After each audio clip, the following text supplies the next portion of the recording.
privilege and catastrophe of dying. That was the beginning. Lou, welcome to the show. Please introduce yourself and tell us a little bit about what you do. Awesome. Thanks, Ryan. Thanks for having me on. I can tell you who I am. I am right now, these days, I'm a dad. I'm a husband. I'm a guy in a big transition in my life after living a life which was quote unquote very successful. I had a pretty wild moment or a few moments in between there. And I know a little bit about this, but for your audience, what do you mean a moment? I had the privilege and catastrophe of dying. I dropped dead on a gym floor about 5.5 years ago. It is a blank spot in my memory, so I tell you the story from stories from other people. And it was at I live in Austin, Texas, and I ran down to my gym like I usually do, and got up at 5:45 in the morning and had to get a workout in as my very driven self told me I needed to do. I finished the workout and took a knee, as my trainer tells me, and collapsed. And my heart stopped. And I started gasping for air, eyes rolled in the back of my head like a fish out of water. And I was very, very lucky. There were two women in the gym that day, and I call them my angels now. One grabbed the AED, the external defibrillator, and while it was chirping low battery, pushed it onto my chest and shocked my heart back into, at least to artificially start pumping. The other one walked out of the restroom, changing room, and saw me, and fortunately knew exactly what to do because she is not only a mom of 6, but trains all the lifeguards in Austin and CPR. And so she cleared everyone else out except for my other angel. And she started giving me chest pressions with enough force to break my ribs. And the other angels started giving me mouth to mouth. And they essentially artificially kept me alive until the EMS got there. And they dropped me into a life support hypothermia protocol, coma, which I could tell you all about coming out of that. But I was very, very lucky. That was the beginning, I should say. Although I didn't really pay attention to it, which we can talk about. But that was the beginning of kind of a wake up, if you will. By this time, you've had a chance to reflect and think about how you might tell this story to others. Can you share a little bit of the story as you might tell it to others? Yeah. Thanks to you, your guidance, and a few other close friends, I've had to do, and really I was forced to, in some ways, I had to do a lot of reflection. There were a few other moments which will lead to me taking a sabbatical and actually going inward rather than just focused on the external achievements. But the story is, if you kind of look at it from where I was to that day to now, in pretty simplistic terms, is I was living the life. I was working at this fancy finance job that was, kind of just to fly around on private jets with folks and, fancy car, all the things, making more money than I ever dreamed was possible. I was a Division I college athlete. I was even class president. Like, it's all the things that I thought I was supposed to be in my life. It all came crashing down at that moment in the gym. And that moment in the gym is pretty indicative of the way that I was living my life. I'd just flown back from Boston for a work trip. The next day I was going to Philly for a business school reunion. I had to get in the gym because I was training for a mountain climb in Europe. Because I needed to go on my off day to get a workout in before our offsite, which was typically a pretty intense day. And I was just burning the candle at both ends in every which way I could. And I think it was a way of my body saying, no more, no more, just take a minute. But as stubborn people do, including myself, I didn't really listen. I didn't really listen to the point that 5 weeks after I died on a gym floor, I tried to climb the highest peak in Europe still. And I had another gift from the universe, divine, God, whatever term of art. I don't mean those words lightly, by the way. But my hand was falling rock, came tumbling down the mountain as we were climbing up it. Glacier, it's called Mont Blanc is the mountain, and shattered this hand. And I was helied off the mountain, and my hand was saved. And so you would have thought maybe, just maybe, at this point, I would have gotten the memo to just chill out. As my girlfriend, now wife, was basically in a sweet way, in a stern way she could, telling me. But I said, okay, physically, I get it. I got to slow down. I can't win every moment. But then I was like, well, I got to turn it to somewhere. I need another outlet. I got to go. I didn't know how to stop. And so I was like, I'm going to go get promoted. I'm going to get to the next level. And I'm going to keep going. I'm going to show people at work. And that was going well, at least It seemed to be going well. You gotta remember this was COVID too. 2019 is when I went down. COVID was a year later. And so we kind of dove into COVID, and it was actually probably the most intense time at work. But I had, thought I was doing extraordinarily well. And almost 2 years to the day, I collapsed on the gym floor. My heart stopped. I was fired, and I was told I needed a transition plan. And in some ways, Ryan, it was a very strange moment because when I got the news, I was completely relieved. It was like this big exhale of the weight of the world came off my shoulders, but I couldn't show it. I couldn't show it at all. So I fought it. I fought it until I finally left. And there's a bunch of little mini stories in there. And I took a sabbatical. I stopped. I stopped. I even emailed this guy who was training me virtually, like sending me workouts. I said, don't send them to me. He goes, if you do, I'll do them. And so I just stopped. And it was so odd and so strange and so uncomfortable and so necessary. And so I've kind of launched into this almost by accident, but finally listening to something beyond that fire inside. I launched into a real kind of journey, if you will. I hate to make, make it sound too woo-woo because it's been a lot, it's been pretty messy, and I didn't achieve enlightenment on day 37. But it's so I've been kind of doing this kind of inward experiment. I've finally, over the last little bit, started to come out. And you had a chance to join something that happened kind of by accident of gathering people together and just essentially inviting people to start living again in a more kind of aware, a more inward way without having to die. And taking the moments and asking the questions, which I never asked in my life. And so here I am at 46 years old, a bit lost and still trying to figure everything out in life, but a lot more, in a way, a lot more whole, a lot more accepting of all the parts that I am, not just the part that I thought everyone wanted to see and the gold stars and all the things that you put on LinkedIn and Instagram and, tell everybody I'm doing great because I wasn't, apparently.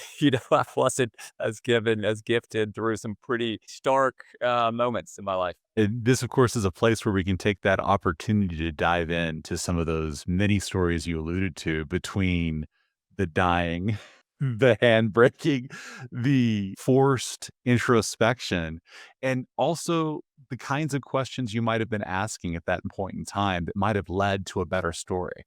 Because we want to help people tell their stories, and it's very difficult when your foot is always on the pedal to stop and think about your story and how to articulate that.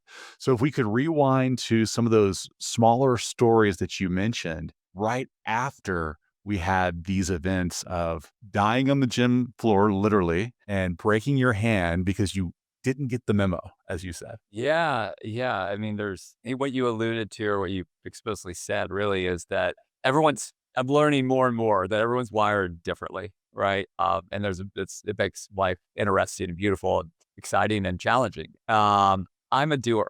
And so what you just described, the idea of actually stopping to go understand what happened. And in my case, I actually had to go gather the facts of the story because I don't remember it, but really to go to understand and be like, wait a second, this happened, then this happened. Is this tied to this? What was I feeling?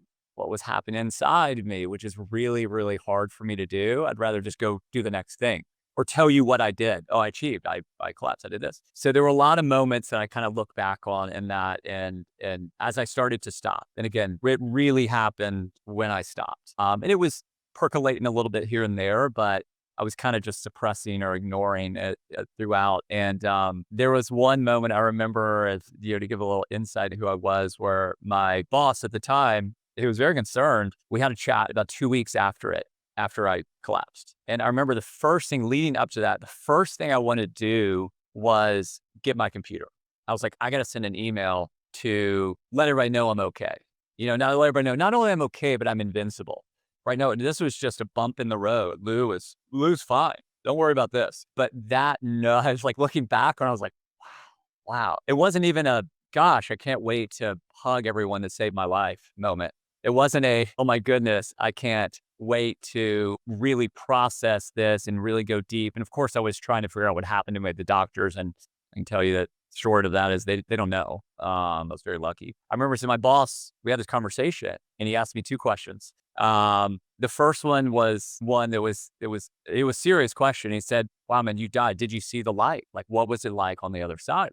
And I said, man, no, I didn't. And I feel robbed. And I kind of laughed about it, but it was one of these moments where I was like, gosh, like, wow, everyone talks about these near death experiences and, this beautiful warm light in the tunnel. And mine was just darkness. Like, I don't even remember it, just this hole in my memory. So that was kind of the beginning. But then he said, so what did you learn? And 5.5 years ago, this was my answer. I said, I'm doing exactly what I need to be doing. I'm doing what I love, and I don't need to change a thing. And I said it very resolutely, and he loved it, of course. I mean, who wouldn't if that's your kind of your boss and I'm his guy. And I didn't even take a second. I found that answer to be so ridiculous, yet so completely logical to me at the time because I was not ready to stop and kind of have that moment to say what's going on as evident for the next 2.5 years when I really ignored it. Had a lot of really like fascinating moments. These stories is what I'm kind of learning. Mine, people want to, at least I want to, maybe not everybody, wants to make them very clean. This happened, then you found this, then you did this. It's kind of like the story of most movies, right? You have this kind of the hero's journey. It happens very kind of chronologically. What I'm realizing is these are more like some mix of, Inception or something like that, where it's just kind of wacky things are happening and this and that. And I look back on it, and I'm like, wow, like I remember going out soon after I had that conversation. We were out in Santa Fe, and I started to be like something, there was something saying something isn't right, Lou. You just collapsed on a gym floor and your heart stopped. And I was, by the way, background, I was in incredible shape. I just had a physical, I'm 6'7" ish, about 200 pounds, 9% body fat, resting heart rate of 36 beats per minute before I collapsed. And my doctor at this physical, which my firm encouraged us to go do, which I appreciate to make sure we're not, going to do what I just did, said I was in the top 2% of my, of health for men my age because I did stress tests. And of course I had to win the stress test. Right. And so, but I had gone out and I got really mad at this fire inside me. I was like, kind of like, F you, you did this to me. I don't need to go and do everything so hard. And someone introduced me to this woman who is a voice alchemist in Santa Fe. We kind of by accident almost ended up in Santa Fe for about when it was supposed to be about 2 or 3 weeks, but thanks to a friend's generosity, let's stay in their place, ended up being about 2 months. During pandemics, we just had to get out of Texas for a variety of reasons, and we were getting old stir crazy, and we didn't have any kids, and so we had the freedom. And so I went to this woman who an old executive coach introduced me to. It was like, you may dig this. And so I set up this appointment with her. She's like, we're not seeing anybody. I'm not seeing anybody in person. So imagine me going to this very weird thing, but I'm laying in this friend's 1-bedroom spot, this little Adobe style home in Santa Fe in the middle of the workday with a candle lit. And we're over Zoom, and Consuelo's her name. And she says, well, just, relax. And I'm just going to start, kind of scanning your chakras. And I'd done a little yoga. Like I knew what a chakra, at least I thought I knew what it was.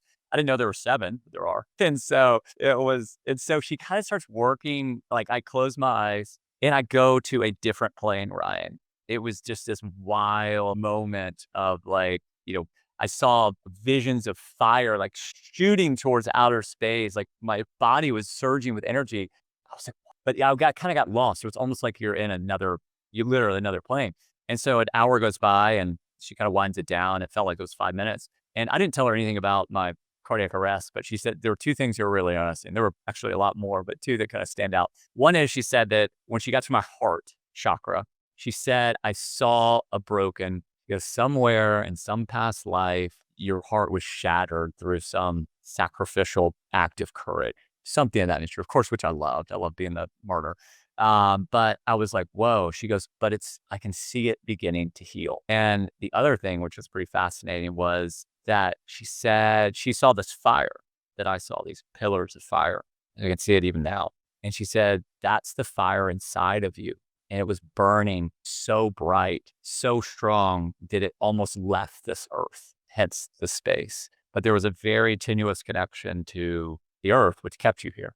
And so she encouraged me to kind of ground more. And that's when I really kind of was like, I got to go all water. I got to be all earth in the kind of Ayurvedic terms. And so I got really mad at my fire for a little while. But that was kind of one of these moments that was, that was still a year and a half before I got fired. So there were these moments where I was like, "Oh, wow, I was actually starting to do these things." And you could even rewind before my cardiac arrest, like the moments where I felt the desire to leave my job or settle into a actual vacation or, not work at, 8:30 PM after whatever, or get home or try to, work while I'm having a conversation with you right now, and try to do 6 things at once. And so those are a couple little moments. That whole idea of presence, it sounds, was incredibly important to you. And as you were looking back at your story and looking for these other threads, what were some of the other presence threads that you found in those moments? Yeah, man, there were a lot if I just slowed down enough to be present. I mean, are you referring to after cardiac arrest or before? Both, because Uh, as you said, yeah. you have a weave, not a chronological linear journey. You have a weave that's only available to you after you've lived that life. Can you go back and pull on those story threads? Yeah, it's great. Thank you for saying that. I mean, I remember kind of the bigger moments are kind of easier to talk about, but there were many, many small moments. Like just a second ago, I picked up our 20-month-old son from school, half day of school. And every time I get to see him, he was so happy. He was so joy. He's not always that happy after school. He's sometimes very tired or hungry or whatever it may be. But he wanted to just walk outside of the little school and just like walk around. So we walked around the little parking lot. And there was a butterfly. So we sat and just looked at the butterfly. Phones in the car, everything's away. And the joy, Ryan, that's like in my stomach on the way home and just sitting there is the strongest joy that I felt in my life. And I get to feel that whenever my wife and I switch up, pick him up, whenever I get to pick him up. And I get to see a lot with him. If you want to get a teacher, go have a kid or adopt a kid or be an aunt or uncle or whatever it is for a period of time because they're just there. Like he's just there. And I don't mean to preach about, oh my gosh, you need to have kids or that these kids are such great teachers. But in some ways they are because if I'm not there, he knows it. He's basically telling me or grabbing at my phone or telling me to kind of pay attention in his own way, whether it's crying or kind of wandering off or being frustrated. But he like being present with him. I remember the times when after he was born and my wife, I got to be part of it, at least after a month or so, where I could give him a bottle in the middle of the night. And I had the luxury of not having to go to work the next day, by the way. But I just remember sitting there with him, rocking him and having this tiny little 15-pound being on my shoulder, just all nuzzled up, cooing every now and then. And it was just like, I don't want to be anywhere else right now. And then sometimes they have diarrhea and throw up on you. But even in those moments, as weird as it sounds, like you don't want that, please. We had it this morning, but it's just like really cool. So there's these little moments and then there's the bigger ones. I remember I graduated from college and I went to investment banking world. I didn't know what investment banking was, by the way. No idea. Most of my family members, and I think it's great, thought I was in checks and, kind of signing off on your personal account at the grocery store where I worked at a bank as an intern in the summertime. And it was great. I love it. And it's such a good, like, kind of grounding experience. But I was like, kind of one of these M&A guys and, there's a book called The Masters of the Universe. Like, yeah, I'm awesome. I hated it. And I kind of sucked at it too, actually, especially the analytical side. And I remember after I worked so hard I got this review about, after my first year, it's a 2-year program. And they were like, listen, you got to do better. And this wasn't Goldman Sachs, by the way. This was like a boutique with some interesting guys, smart guys, but it wasn't like I was at the creme de la creme. And I said, listen, you got to get better or else, hey, you're finished after 2 years, then you go on to something else. And fortunately, I had a wonderful mentor who happened to come in at the same time and he really took the time. And so I got to the 2-year mark and they were like, wow, what a turnaround. Incredible. We'd like to offer you a 3rd year. And I said something probably most 22-year-olds or 23-year-olds don't say. I said, thank you, but no thanks. I don't want to do that. And if I look back on it, it was because there were so many moments driving into work. It was when U2 came out with their album with Beautiful Day and Elevation. I can't remember the name, but it was so good. I used to have to turn that on to really pump myself up to go into work that day, to work the 12, 14, 16 hours a day. Driving in Nashville, Tennessee on the highway.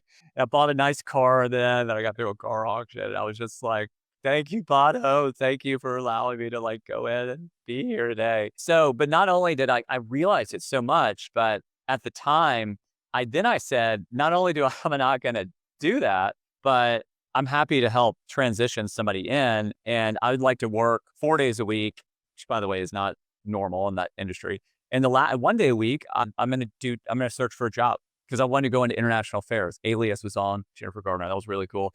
Yeah, I would be like Chevy Chase and Spies Like Us. I'm 6'7", right? And so I would have been like the guy. And I was too scared, by the way, to go into kind of that world. But I ended up kind of taking 4 days a week. I struck this deal, and it was just a very honest conversation with, and they were very honest and human back. So I got paid for another, I can't remember, 3 months, 6 months, whatever it was, and found another job, got to work at, I left finance and went and worked in international affairs at the US Department of State. And it was probably the coolest job I'll ever have. But that was a moment where I kind of recognized it.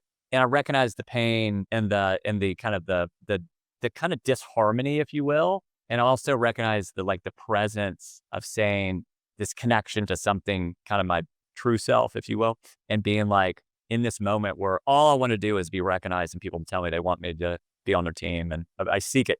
And these people said, I want you to be on our team for another year. And I said, no, thanks. And your story, as you tell it, this is an important part of it. People not as a means to an end, but as an end to themselves. Tell us about the transformation that happened, where you're viewing people maybe not as humans, for lack of a better word, and more as means to an end. Hey, it's funny. I don't know when it all started, Ryan, but at some point I started to view others. This wasn't all the time. Again, it's not this. We want to make it so clean and simple that this is what I was totally this way. I was totally this way. And then I became this and everything's great. Like it's no, I'm still very lost in a way, but very found in a way, if that makes any sense. And at some point I viewed people as transactional elements in my own story. And I would be nice, nice, nice, great, good guy. Man, I love you, Ryan. Awesome. Until you had something that could help me, and whatever you needed clashed with that. I would most often do what I thought was most important to me. I remember there was one moment where I was at this job that I just talked about, and it was my boss who was running this really cool kind of inner policy office called the policy planning staff for history folks. It's where George Kennan started with the whole detente. Really cool place. And this boss was he's a professor. He was like the Socratic method in foreign policy without an ego, which is so rare. And this guy was so good to me. And I was applying to business schools. And I was like, he went to Stanford. He taught at Stanford. It was when Condoleezza Rice was there. And so I was like, oh, he's got to write my essay. The guy, ironically, had open heart surgery. And about the time that my essays were due, my recommendations were due. So I remember, I think it was a week after this guy got out of surgery. It's like, hey, Steve, don't mean to push, but hey, man, just like wondering if you had a chance to look at this recommendation. What? Like, I just like, you know what? I mean, I know it's hard in my mind. I'm like, but he said he'd do it. And when he said he'd do it, I really need it. And I mean, I couldn't go to the other thousands of people who graduated from Stanford, that I could go find somebody. It was like, I got to get this guy. And this guy's suffering, trying to recover from open heart surgery. And I'm sitting there saying, hey, give me that recommendation, man. I don't really give a shit what's going on in your life right now. And that's kind of how I operated. I operated like that. And I remember sitting with my wife, girlfriend at the time, and she takes a leave, moves down to Austin, Texas from New York. She was kind of figuring out her own next step career-wise, and she was in fashion up there. There's not as much here. And I was like, you know what? She was on my insurance. If you apply for these claims for our insurance, I'll give you 25% of the profit that we get back from the claims. Whatever we get back, okay, we get $1,000, you get $250. This is my wife, right? It wasn't somebody I'd we hired into a professional relationship, and she hated it as much as I hated it. It wasn't like a natural thing where you're like, oh, like she really enjoys that. No, she hates it. I hate it. And I was like, yeah, you can do that. You can do this. And then like people would call and be like, you can do that. There were moments finally when after cardiac arrest, after getting fired, where I just realized in some ways I got to see that, because there was one particular story where my cousin, who was essentially an older brother to me, I have a wonderful older sister. I had 3 cousins who were like older brothers. And this is the guy who took me to baseball card shows when I was a kid. Like, he was like, oh my gosh, I was such a nerd. I was taking you to baseball card shows. You were 8. I was like 18. I was like, no, thank you. It was like one of the highlights of my childhood. But he sends out an email to a small group of family members, his immediate family, some broader. And I took the time to read it, which is what I didn't used to do.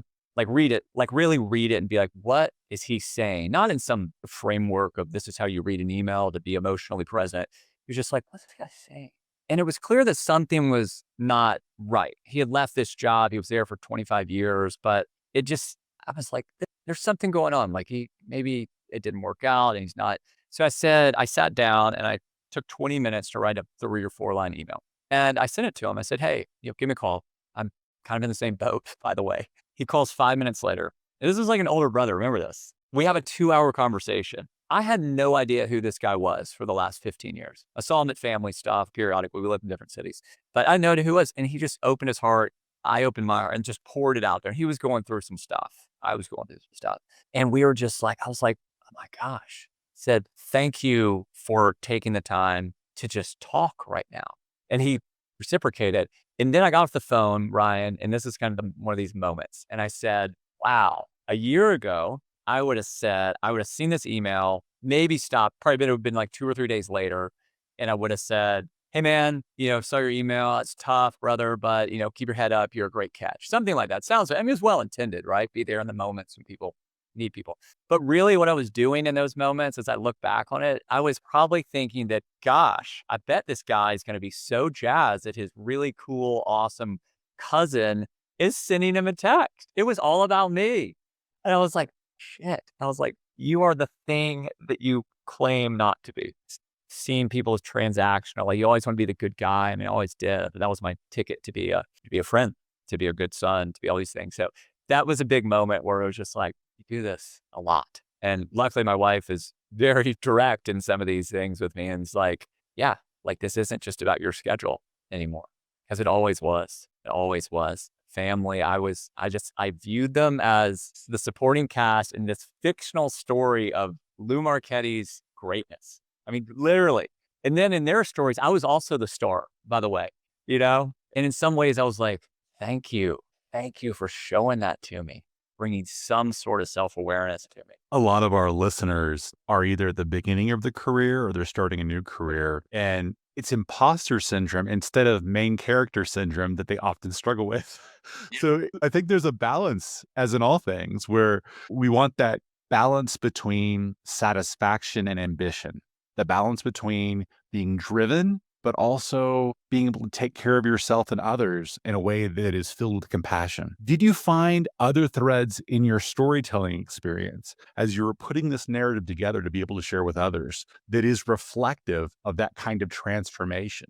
Or maybe there were other transformations that you saw reflected in these smaller vignettes. Regardless if you're 10 years old or 100 years old, this idea of stopping and just taking a minute, that single thing. And by the way, I'm not talking about a sabbatical. I was super privileged. I am very lucky to do that. People don't get to do that. And I recognize that. But we can stop for minutes in a day or seconds even, as you just did, as I'm trying to do in this conversation, say what's happening right now, here inside of me and out there with that other person. And just that space is absolute gold. And the more I try to do it, and it's hard, it's really hard. Some people, as I've learned, as I've had this conversation with people, we're all different, is in follow Lou, do exactly what Lou does. Like, I don't even want to prescribe or anything like the specifics of what I did to stop. I'm happy to talk about it, but because it's like, everyone's got a different thing. Like some people are carnivores, some people are vegetarians, some people, don't eat for 12 hours, 18 hours. I mean, whatever works. Like it's a very kind of mundane analogy for something that's very, very, very real. But just that transformation of kind of recognizing it. And as I started to do it, Ryan, and I thought it was going to be 1 month, by the way. And there was there's one very specific moment where I went out. I'm telling stories because you've encouraged me to, and it is what resonates. And then I listened to it, and I'm like, oh my gosh, like the stories are so good. I went out for graduated from a career in finance, so to speak, and was pushed out and fired and unemployed for the first time. By the way, I chose to not jump back in, and I had the good fortune and the privilege and the finances to actually take some time off. But I went out to this place called Esalen out in Big Sur, California. It was the most woo-woo place I'd come across in like over the years. And I started to pay attention. Like 3 or 4 people had said it in the last like 6 months. I was like, that's the place. That's the place. And I chose the most intense sounding course I could find. It was called Total Immersion for Total Transformation. I was like, I'm going to fucking transform, guys. And I'm going to figure out the next job. All 2 weeks after I just left this job and have started to process my cardiac arrest. I didn't even know what I was doing. I was like, you just got to slow down, stop, whatever. I didn't think I did. I just needed to transform. And I get out there, and instead of transforming and finding my next thing, the whole workshop was about feeling emotions, something I had shut off my entire, for the most part. Now, again, the story is not that clean, but it was for the most part. I never really sat and felt them somatically in my body other than when I started to go to therapy 5 years before, because I couldn't figure out why I kept ending these wonderful relationships. And thankfully I started that. So eventually I was overcoming some fears there, but I never really sat with this stuff, this stuff. And it was just mind blowing. Our body, I don't know what it is. It was just incredible. I was like, wait, you can sit. Well, I'm scared. Where is it? Wow. What does it feel like? What color is it? What temperature, these sort of thing. It was called surfing emotions. That's the way this facilitator, who was very tender and compassionate about it all, they would dissipate and they come back, maybe minutes later, maybe hours later, maybe days later. But in between, there were all these other waves that would come through, right? Emotional waves. And I was like, and the thing, I sat in the airport, I was going home from this 5 days of this. We had a big crescendo moment at the end, which was really pretty fantastic too. And I just sat there exhausted. That's the emotion I felt. I was just tired. I felt it all over my body. Like I allowed myself to feel it for the first time, maybe ever, except when I was on vacation for like the last 12 hours of vacation, right? So you got to be, because you kind of know you're going to get back into it for us people. And I was just like, so that moment was something that was just like a whole doorway into like, wow. And it just started to become part of me. And of course I bring it home and I'm like asking my wife what she's feeling every 5 minutes. She's like, you got to stop. Like, you got to cut this out.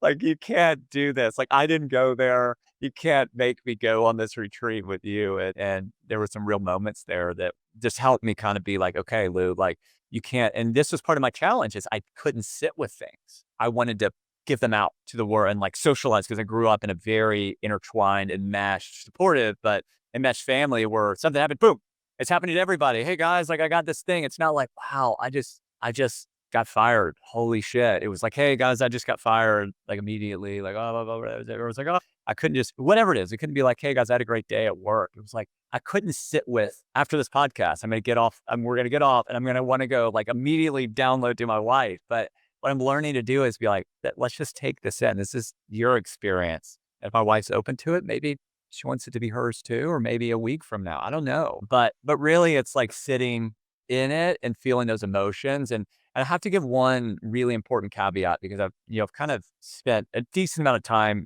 going a couple inches deep in this stuff. And some of this stuff, if there is some like real trauma, like capital T, sitting with emotions is actually can be really damaging in a way, because, and that's where I go like work with a professional, because there's, you can start to ruminate and you basically like by putting down all the barriers, you can go visit a very hurt place. And I've seen that in family members and friends. And so, but sitting with really like choosing moments that are, I had a tough day at work today, or I had a great day at work. I just saw a really fun movie, or I'm watching a really fun movie. What's going on? That sort, it sounds so mundane, but you start to build these things. I'm an athlete by kind of training, and you start to build these little habits where they become like, it becomes more like, oh, wow, okay, I do this. And now listen, I don't do this that often, but I try to. And it's so long answer to, man, if there's a way to like open up to just the emotions, not just intellectualizing things, because we're so good at it in a lot of our jobs and a lot of as you teach, and like you're supposed to have all the answers.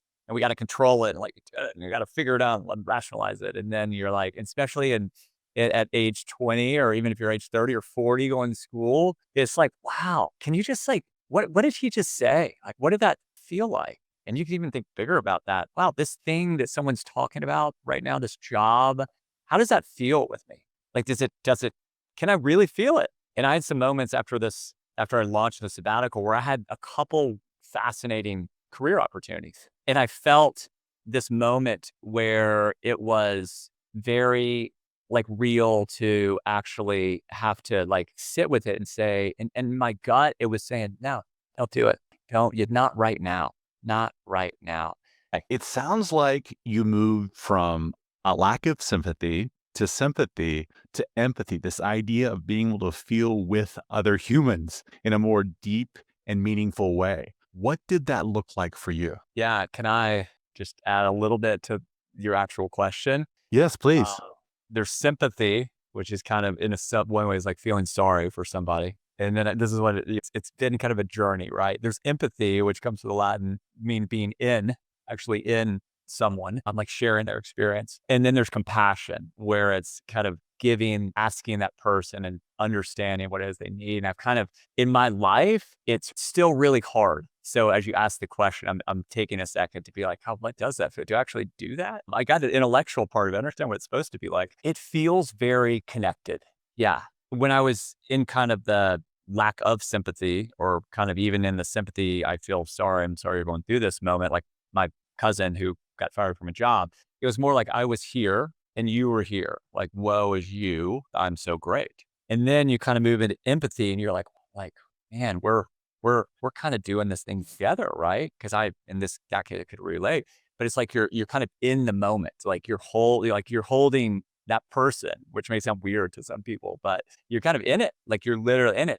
And then the compassion is like they're almost up here, and I'm here, being like, how can I support whatever it is that you need? And it's still very intellectual, but it feels very connected. Like it's almost like in some ways in those moments as we're talking, you start to hear things, see things that aren't said or done because you're just like, what is happening? You get really, really, there's just this like, it's kind of a weird thing. We can get into like, spiritual or quantum physics about it all if you want, but we won't bore your listeners with that. But it's just like, wow, like we're doing this thing. And it just, and I feel very grounded. I feel very open. I feel very alive, good and bad moments. And it's just, I feel like I'm actually in it. Like I'm present. Like it kind of goes back to what you're saying. Like I'm actually there. I'm not trying to avoid, I'm not trying to do the next thing. Like I'm not trying to tell you what you need to do because that is the thing I learned at this podcast last week, which I just did, by the way, too. And it's a moment where you're just like, you're in it. And it's really, really cool. Being in it allows you to be a more effective storyteller because you're able to see and bring that vision to life for your audience. What was some of the best advice that you got from the people around you about how to tell this story that is so important to you that could actually help other people? I've kind of stayed away from advice. We met through a mutual really good friend who we both love. And so it was even then I'm like, hey, like, whoa, whoa, whoa. I don't know. I don't know. I'm still very guarded because it's not just a story about, some character I write about in my head, Harry Potter or someone like that. Those are very fun, but it's me. And so I'm very protective of it. So I haven't, but I'll tell you what I have learned, because there's a few people, including you, who I've opened up to and been like, hey, because some ways I can, in this storytelling, if it's your story, you kind of have to let it gestate a little bit, a lot sometimes. I mean, for me, it was gestating for really 2+ years before I even said, I'm going to write this down. Like since I left the job on Jan 1st, 2022. I didn't start writing the story until May of 2024. And I had a lot of people say, gosh, you should write a book. You should do this. You should do that. What a story. So many people need it. And so I'd say, I mean, that's let it gestate. And when it's ready to come out in some ways, when that kind of tension is strong enough where you can't not do it, you can't not tell the story, then start. And it doesn't mean you're not, by the way, in the meantime, it's all working. Like it's all gestating, it's all happening and in you and around you. And like you're learning, you're seeing, you're like, wow, you're processing. And so all that work for 2.25 years, 2.5 years was still it was all happening. I'll give you two sides of it. I'll give you kind of the more emotional side, and then I'll give you the more tactical side, if you will. We'll go tactical first. I think what you have been really helpful with on the tactical side, and I greatly appreciate, is to tell the stories. don't live in the clouds and tell people to be present and be aware. And you got to create time to stop. What story? Why did you do that, Lou? Why did I do that? And what was that like? What did it feel like? And then paint the picture. Paint the picture of the Voice Alchemist line of bed again. Do it because it's so hard. Or when we're listening to people, you're watching a movie, read a book, whatever it is. Like we all know it. Like there's so much information. We're just bombarded all the time. But if we can live in that moment, even for just a moment, then it all kind of resonates, and it's going to find whoever it's supposed to find. And so I think that's it's not that tactical. The other one is, which you've shared and a couple other friends who I've been share this with, is be you. Like tell your story like you tell your story. Don't tell the story that you think people want to hear, because that will get you in trouble, because it's not a true story. It's not a true story. It's not even a fairy tale. It's just completely made up. And those stories aren't very powerful because they're not real. People see through it. Like humans are, for all the knocks on how terrible we are and awful, and we're so divided and this and that and blah blah blah. Like one is we actually care about each other. Two is we sense this stuff. And we sense it. Like there's a reason there's certain people, and some become guru demigods, some become people you never hear of, and some become Martin Luther King Jr. There's a reason. People feel it, and they feel it, and it gets very real. But and you got to be you. I'm not any of those people, by the way, just to be very, very clear. But you have to be you. And then the other piece, I had to really, and maybe because I just got out of and in some ways a very unbridled form of capitalism, wait to productize, to commercialize, to commoditize your story. Don't do it first. And listen, people got to make money and make a living. And again, I get that. And I recognize where I am in this too. But I'm also in some ways, I'm avoiding a lot of income right now by not doing the thing, because I can't not do it. And I tell you, I started to tell a story to a few people, and they're like, well, you should do it this way and this. And then, that's a good course. Like you should start a course, and then you can do this, and then you can do this. These are all fine things to say. But if I start right there, my fear, two things, what could happen, will happen. I don't know. One is that becomes the intention.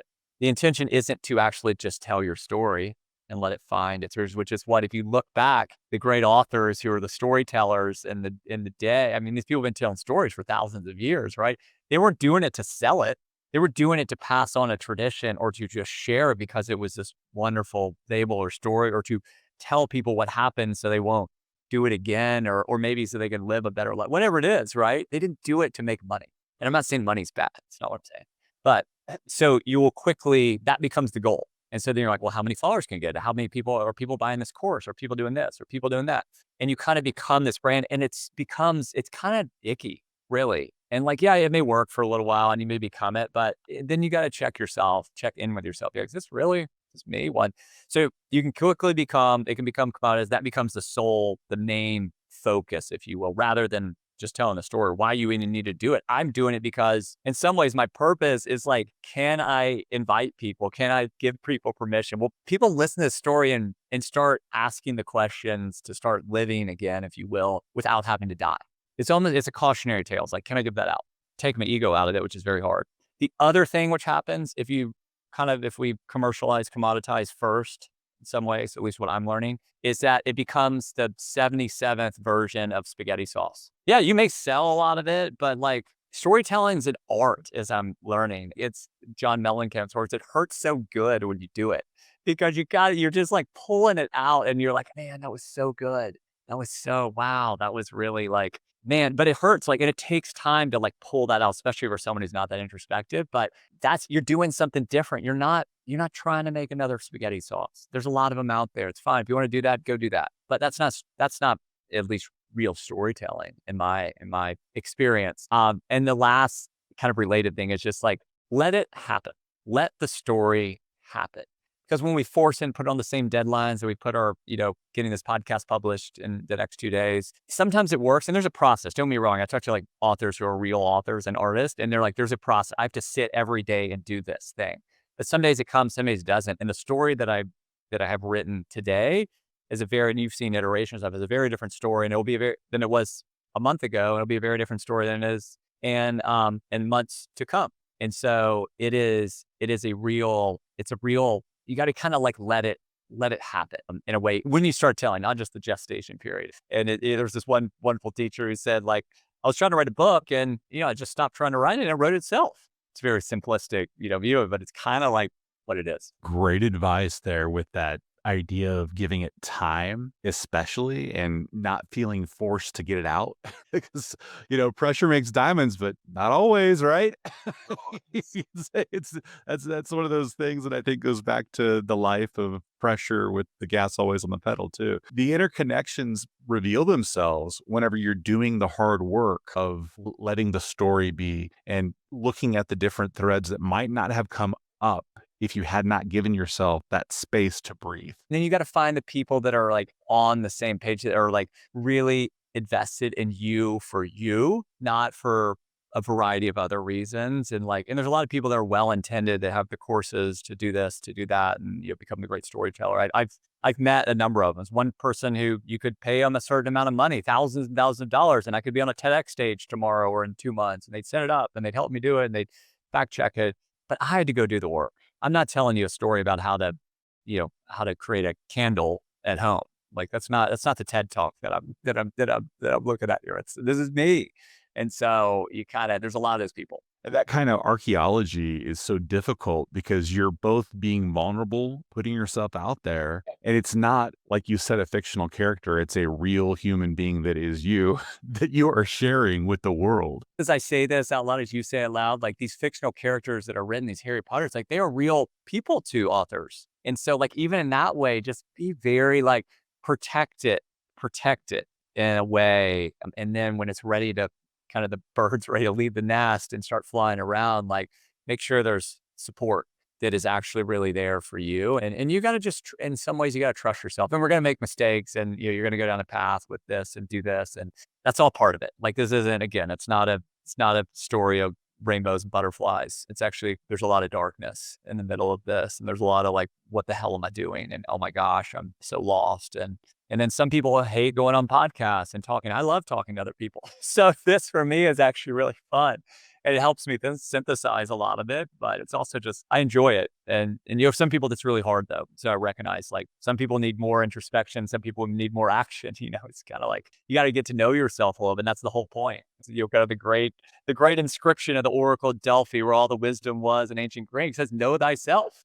Know thyself, and that idea of being able to speak from your scars instead of an open wound, because for so many people, they may be struggling with that trauma or with that metaphorical death, which in your case was an actual death, in order to be able to share their story. And it takes years and years of healing and of deep work just to be able to share what happened. And seeing you struggle with that, I'm sure might inspire some of our listeners to actually do the deep work of asking the questions in order to reveal the story. What kind of questions did you find yourself asking that were most useful? Well, I just have to say thank you for saying that before I answer that question, because that's so lost in these are the steps we need to take. And that compassion and the darkness and the wound, kind of that bandage spot, and like visiting with that and spending time with that and just allowing that healing to take place and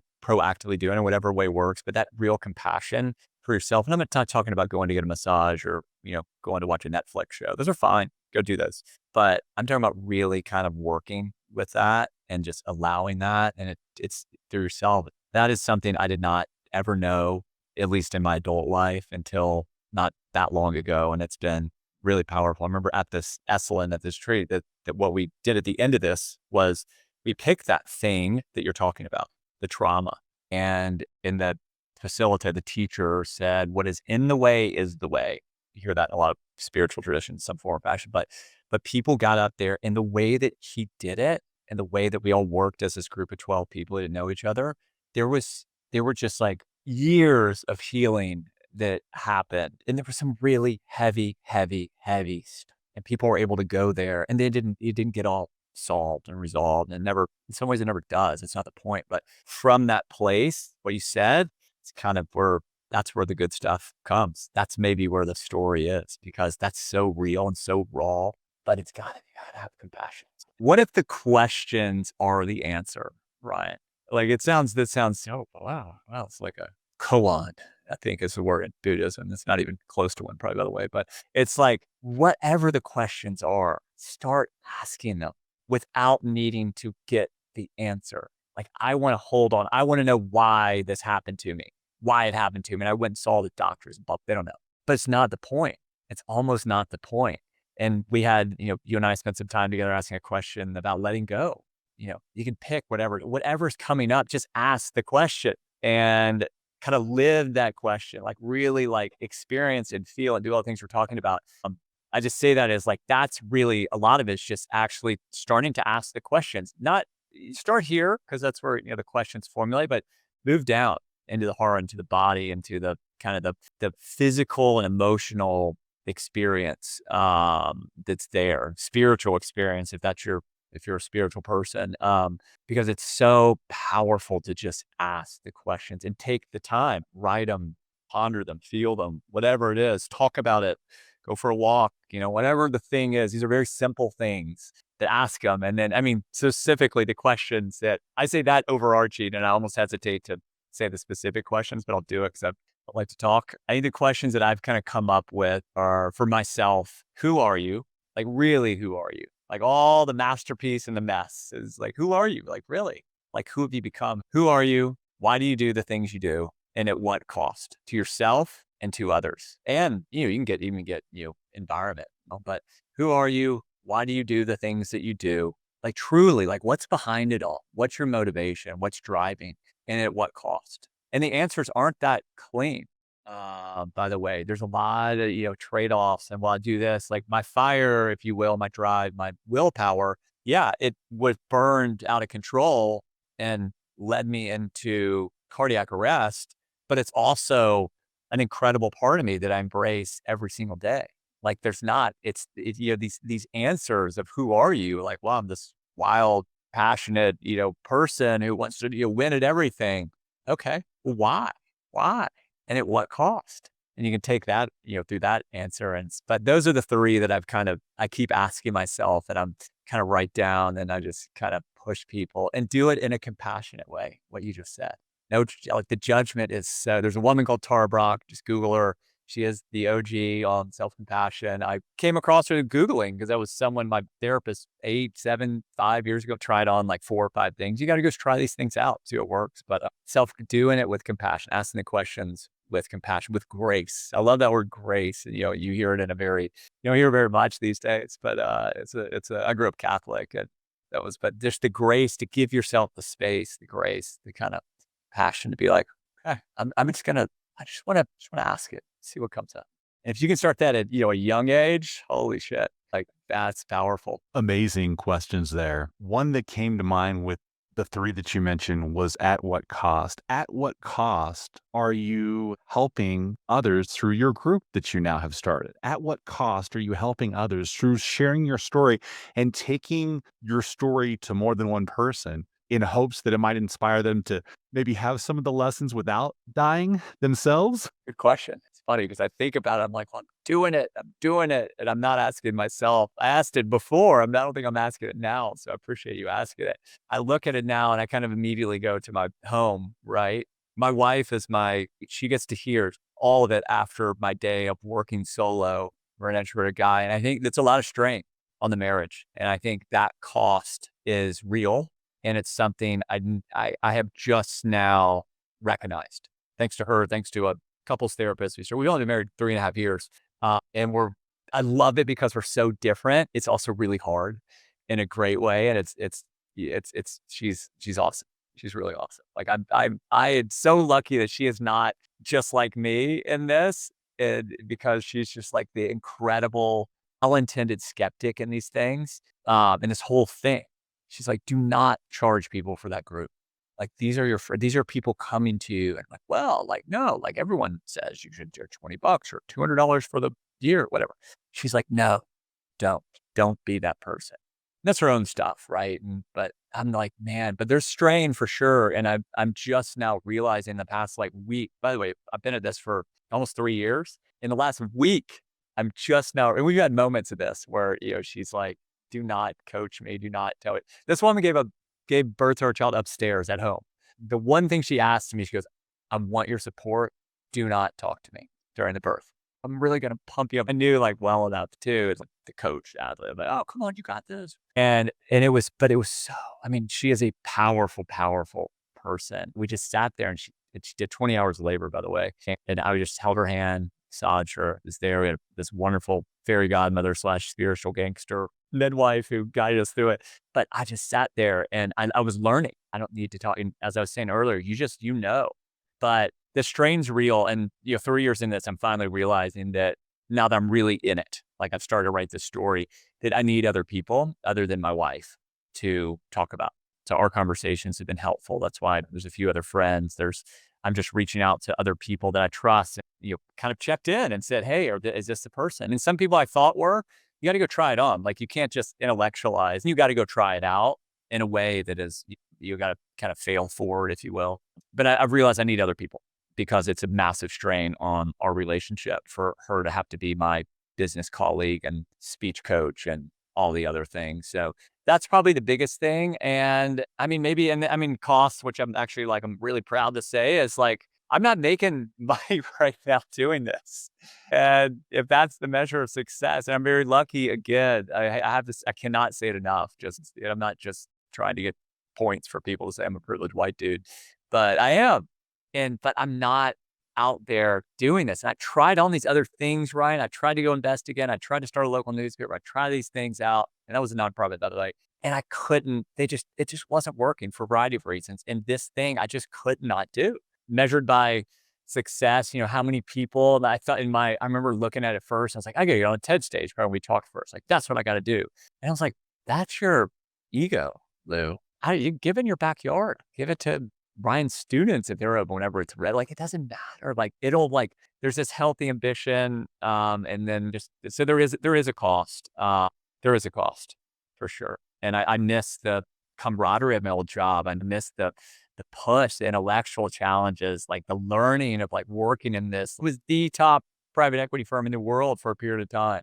I was there and you could not go, right? You're like, so I miss some of that for sure. But then again, it's that self inquiry, that self interested to be like, what am I missing? And can I create it over here, but in a more grounded way?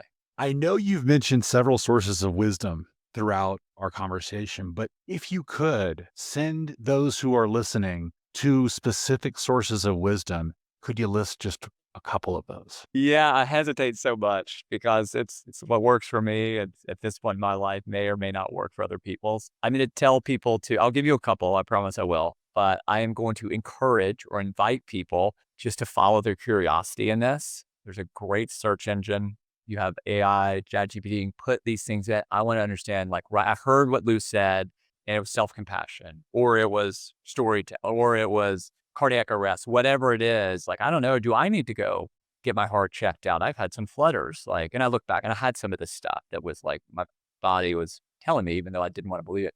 But whatever it is, go Google it. Like, that's my very practical advice, just similar to the way I found Tara Brach. But I mean, there's a few people, I would say once, I mean, the world, like in the world of Western mindfulness, if that's interesting to you, there's this woman, Tara Brach, her partner in spirituality, I was going to say partner in crime, is Jack Kornfield. You can just Google either of them. Like, they've been doing it for a long time. They charge nothing for courses. It's like $50 or something. There's a 40-day, I can send it to you after this, 40-day intro to meditation, which is like, I do it every year. By the way, I'm not meditating for 6 hours a day, right? When I try to do it most days, much of the time, and I try to journal and do stuff, but that's one great resource. The other, I'd say if you're in the business world and you're kind of curious about business world, Adam Grant is so wise and just counterculture, and it's all evidence-based. It's not just his opinion and it's not just what he thinks and he's just out there to promote. He's really good to kind of think about culture and how to operate. And, whether you're a leader or kind of middle or kind of a newbie, he's really awesome. And then the third person, kind of the more and again, this is me, is I came across this poet, David White, Whyte, and man, it's good stuff. He does these 3 Sundays. I think they're $60. All these people are either free or they make their money in some ways, or they charge a very accessible amount, which is like a criteria for me. But those three people, I mean, I can, if someone has a specific question, send it to you, send it to me, and I will, I'm trying to actually build a library of these things so people can say self-compassion, go here, do this. And in Austin, Texas, Kristen Neff at the University of Texas is another self-compassion, a little more on the intellectual side, but really good. See, and the last one I go, because we got connected through a sports and athlete, is if you want to breed some fun sports people, John Wooden is like a a Yoda. I mean, he was the most successful college basketball coach of all time, and he made his new players each year, Bill Walton, Kareem Abdul-Jabbar, these people, for the first day of practice, tie their shoes. That was it. And so you're like, that's ridiculous. And he has this pyramid for success, which is featured in Ted Lasso. And I just love it. There's on the back, if you're looking, there's the two corners are industriousness, hard work, and enthusiasm. You got to love what you do. And like or those are the cornerstones. Like you got to work at it. You got to love it.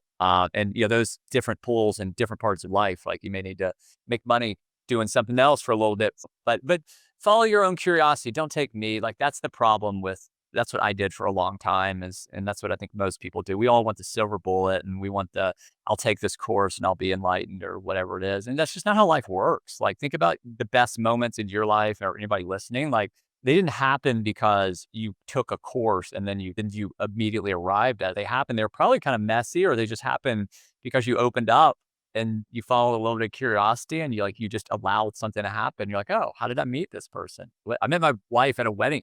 Who meets people at weddings anymore?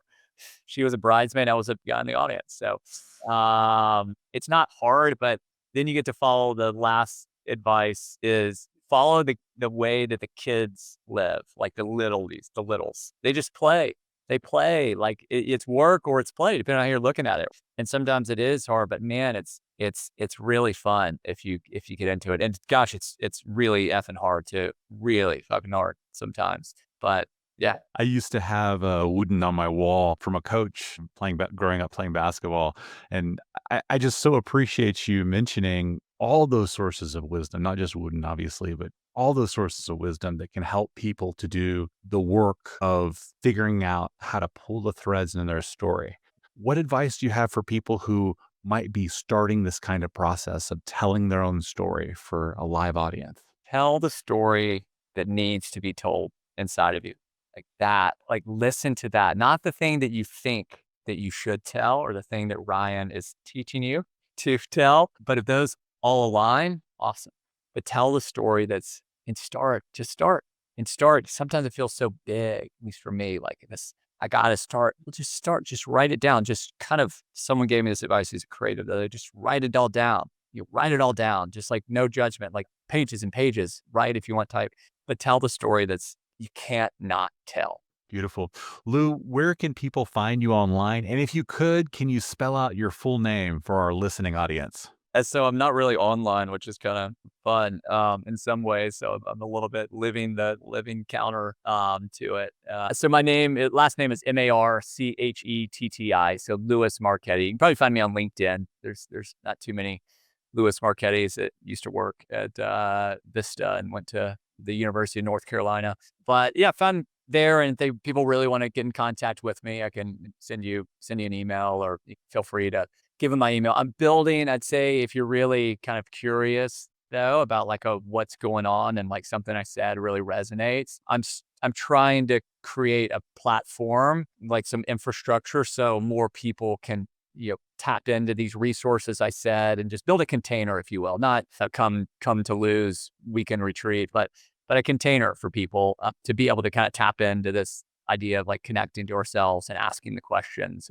And so, yeah, feel free to try to reach out. I'm happy to respond to folks or chat, whatever it is. But thank you so much for taking the time to share both your story and the process of telling the story, and that archaeology of the soul and the sources of wisdom, all of it. Thank you for sharing today. We appreciate you. You're welcome. Thanks for having me on. It was fun chatting with you. I appreciate the questions and just making me kind of go in even more so into my own life and to my own story. Excellent.